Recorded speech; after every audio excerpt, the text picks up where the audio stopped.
పేతురు మొదటి పత్రిక 2వ అధ్యాయము 6వ వచనం. ఏలయనగా ఇదిగో నేను ముఖ్యమును ఏర్పరచబడినదియు అమూల్యమును అగు మూల రాతిని సియోనులో స్థాపించుచున్నాను.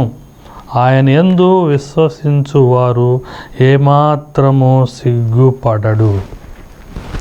దేవుని యొక్క లేఖనాలు తెలియజేస్తూ ఉన్నవి, అమూల్యమైనది, ముఖ్యమైనది, మూల రాయి అయినటువంటిది, ప్రారంభపు రాయి అయినటువంటిది, స్థిరపరిచే రాయి అయినటువంటి